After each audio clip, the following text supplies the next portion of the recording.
Oke guys, balik lagi di channel Cars to Teddy bareng gue Adi Hadiakusuma. Sekarang di samping gue ada mobil XL7 tahun 2023, which is ini adalah XL7 tipe hybrid. Karena Bapak Joko Widodo, presiden kita, benar-benar gencar banget untuk melakukan elektrisasi di Indonesia. Akhirnya Suzuki memasukkan mobil XL7 tipe hybrid ke Indonesia sekarang. Karena dia hybrid, artinya menggunakan SHVS, yaitu Smart Hybrid Vehicle by Suzuki, yang menggunakan ISG atau Integrated Starter Generator. Yang artinya di balik mesin ini ada mesin 1500 cc K15 4 silinder yang mempunyai tenaga hingga 104 PS dan mempunyai torsi hingga 138 Nm. Dan semua tenaga tadi disalurkan ke dua roda depan melalui transmisi 4 percepatan otomatis. Wah, ini mesinnya seharusnya irit banget ya guys, karena dia menganut mesin ISG atau Integrated Starter Generator yang mendorong akselerasi awal menggunakan baterai 10 ampere per hour. Jadi otomatis BBM-nya seharusnya jauh lebih irit. Selain itu, sebagai salah satu mobil hybrid terbaik dan termurah, XL7 Alpha 2023 memiliki 4 pilihan warna yang menarik, dan 3 diantaranya adalah two-tone. Kita mulai dari yang pertama. Yang pertama adalah Savannah Ivory Black, Sunrise Orange Black, White and Black, dan yang terakhir yang kita review kali ini adalah berwarna Cool Black. Hey guys, what's up? Tony Zilla here. Now we're going to review about this Suzuki XL7 Hybrid. Ada perbedaan apa aja sih dari XL7 yang sebelumnya? Apa aja? Let's check it out. This is XL7 Hybrid.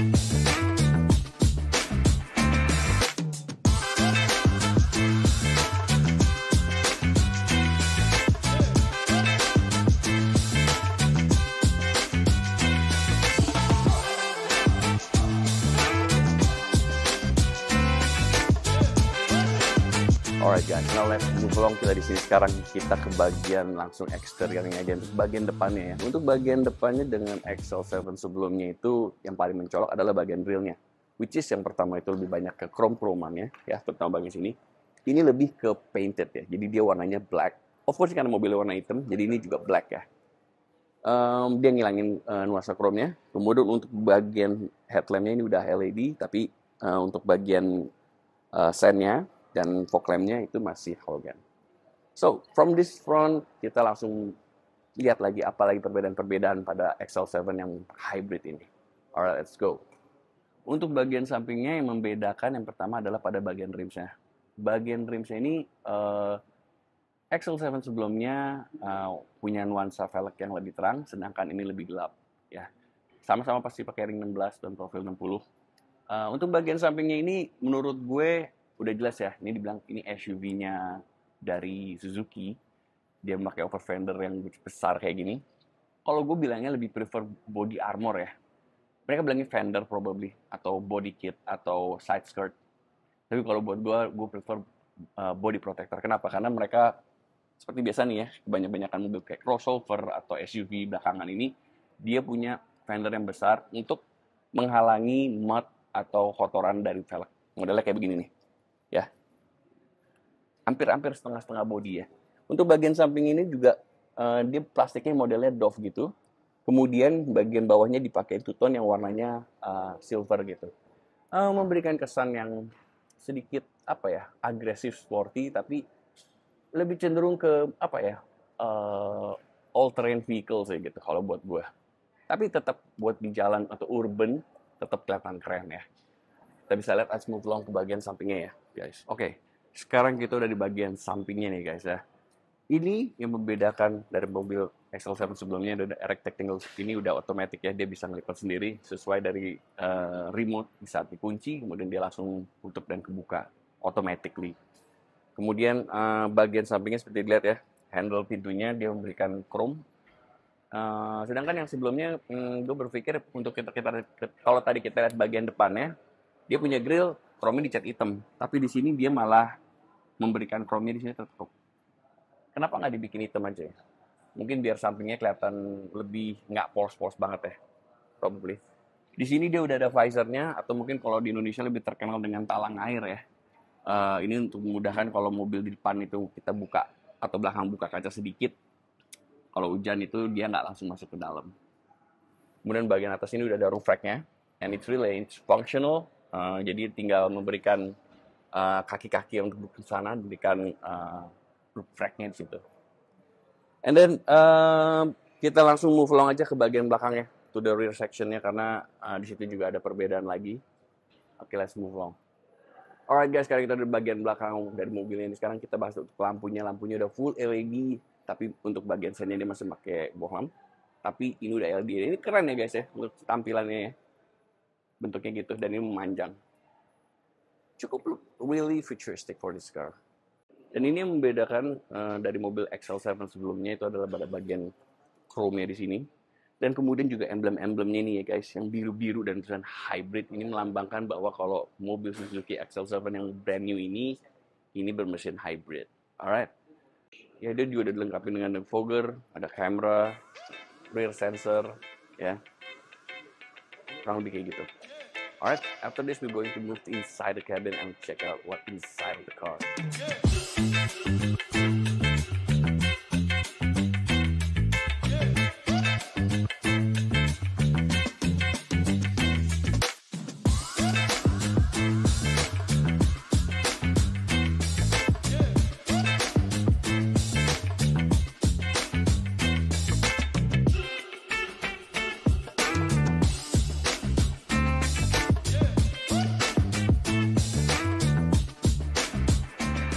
Alright guys, sekarang ini gue udah ada inside the cabin of this XL7 Hybrid ya. Sekarang kita let's start aja dari perbedaannya dulu ya guys. Mobil ini didominasi dengan black ya, hitam. My favorite color ya, kesukaan gue banget. Dan di sini seperti lihat untuk tipe yang paling tertingginya ini dia sudah memberikan dibilangnya wood panel tapi dia hitam. Jadi ini kalau dilihat dari secara dekat nih, ini ada kayak gerutan-gerutan kayu gitu deh. Cuman warnanya hitam. Kalau kayu mungkin coklat gitu ya, ini hitam. It looks really good actually. It looks a little bit elegant kalau menurut gue. Gue suka untuk bagian sininya. And then let's move along. Gini udah ada cruise control-nya juga ya. Kemudian untuk bagian spionnya, nah ini menurut gue sentuhan yang paling keren menurut gue. Di sini dia ada kameranya guys. Jadi ini udah bisa kita putar kameranya tuh ke depan, belakang ya. Dan ini menurut gue ini feature, I think seharusnya semua mobil kayaknya harusnya punya ini ya, karena sekarang apa-apa amit-amit ada suatu kejahatan atau apapun, jika kita punya rear view camera atau punya in-dash camera, itu bisa menjadi barang bukti guys. Jadi ini menurut gue salah satu terobosan yang bagus ya kalau menurut gue. I think in the future semua mobil must have this deh kalau menurut gue. Alright. And then let's move along ke bagian speedometer. Dia di sini mix ya guys. Jadi dia masih analog campur digital. Seperti biasa ini dua kanan kiri ini masih digital ya. Untuk indikator bensinnya juga masih analog. Cuman di sini dia udah digital ya. Jadi kalau dipencet nih, tuh udah kelihatan digital. Let's move along seperti biasa. Kita langsung mulai aja.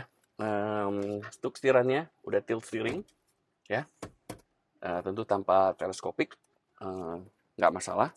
Nah untuk bagian AC-nya pun di sini dia udah digital ya guys, jadi dia bukan yang model cuma sekedar knob gitu, dia modelnya udah dilihat udah kelihatan seperti ini.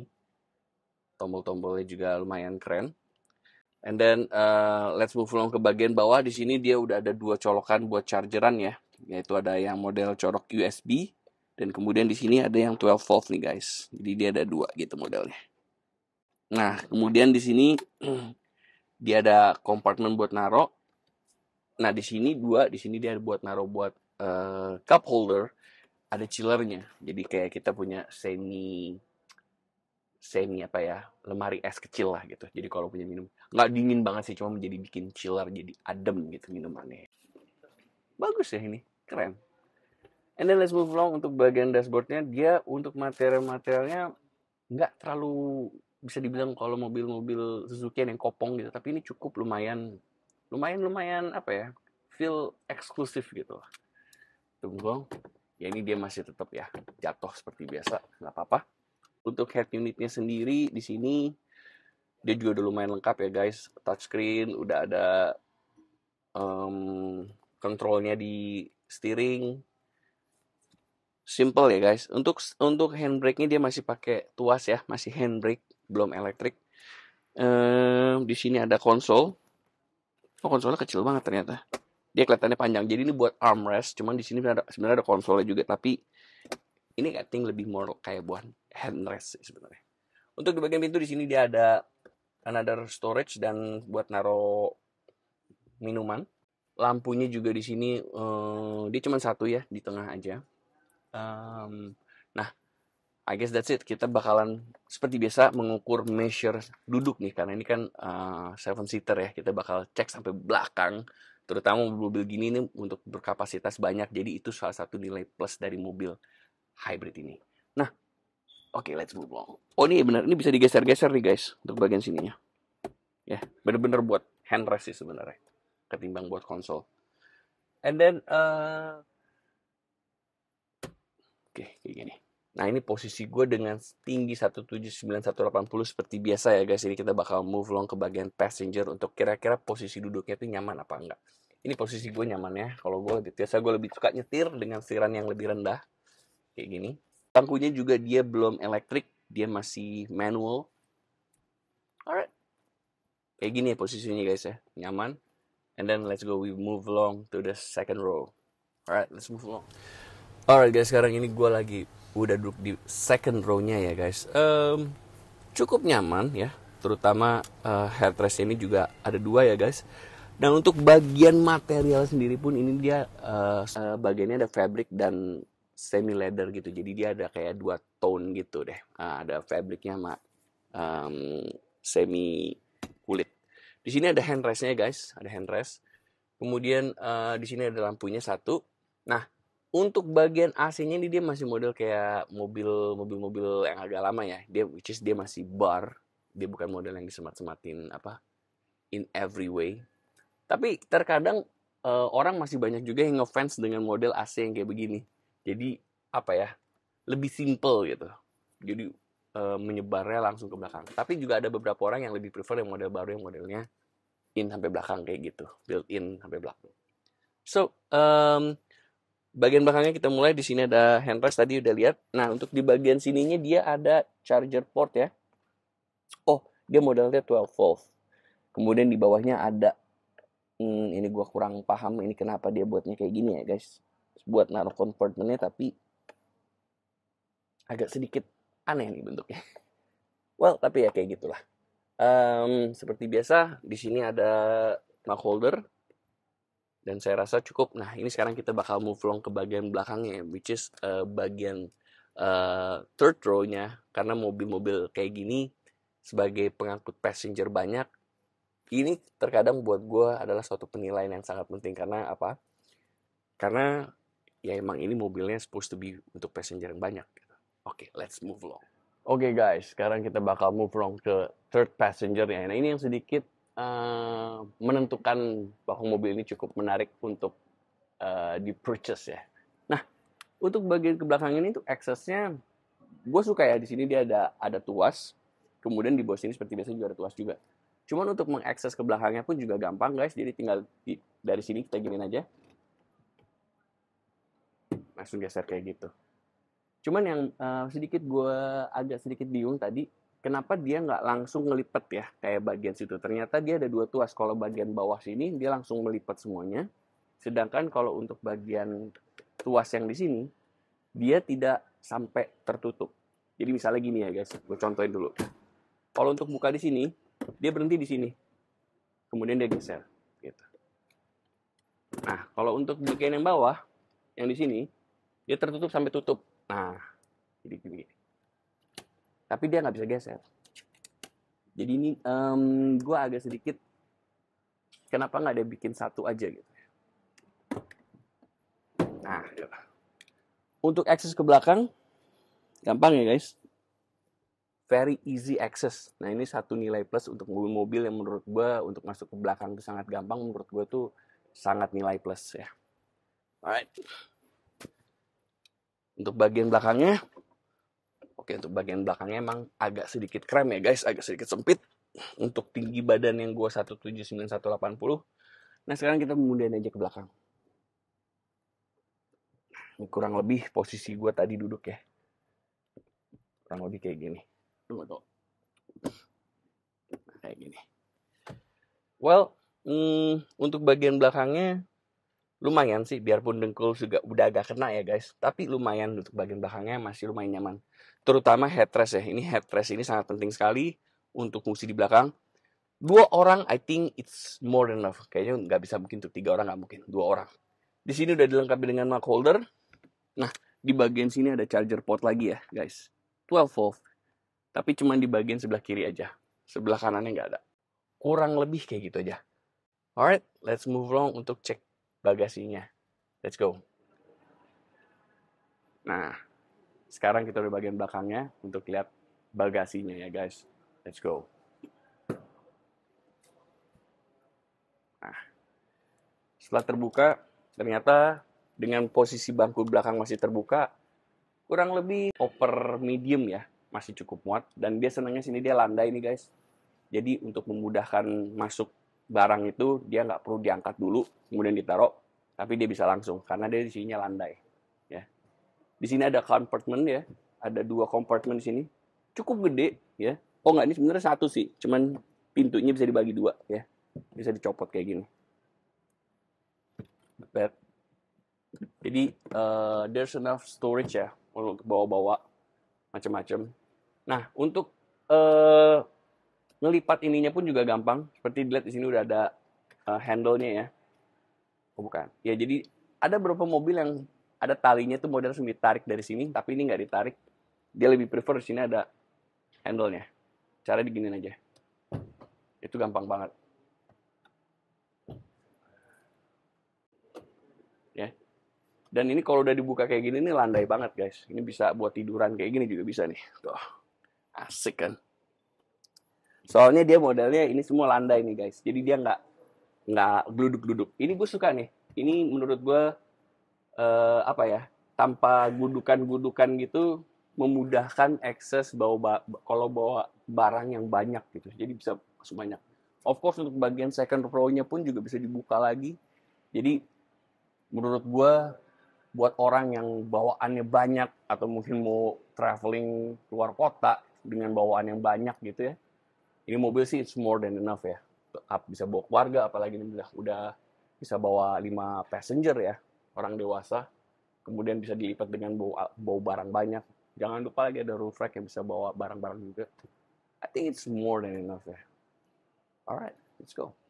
Alright guys, now we are here right now. Di sebelah saya ini ada Mas siapa? Mas perkenalkan ke Cars ID, nama Mas siapa dari pihak Suzuki. Ya, untuk teman-teman Cars ID, saya dengan Hasim dari Suzuki SBT Dewi Sartika, tepatnya di Jalan Dewi Sartika nomor 173 Cawang, Jakarta Timur. Oke. Guys, ini kan sekarang tadi kita udah lihat ya, mobilnya kayak apa, udah ada perbedaan-perbedaan dari yang mobil XL7 yang sebelumnya ya.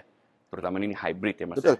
Nah Mas, gue dong kasih penjelasan ke para viewers atau mungkin orang yang tertarik pengen tahu mobil ini kira-kira apa nih yang kira-kira meyakinkan mereka untuk setidaknya datang atau ngeliat atau mungkin langsung ngebeli mobil ini Mas gitu. Oke. Ngeliatin, Oke Om. Ya, kenapa teman-teman harus datang ke sini gitu ya? Karena yang pertama kita ATPN, agen tunggal pemegang merek dari Suzuki-nya langsung. Yang kedua kita 3S Om. Jadi ada dealer, kemudian ada servis dan spare part. Itu poinnya.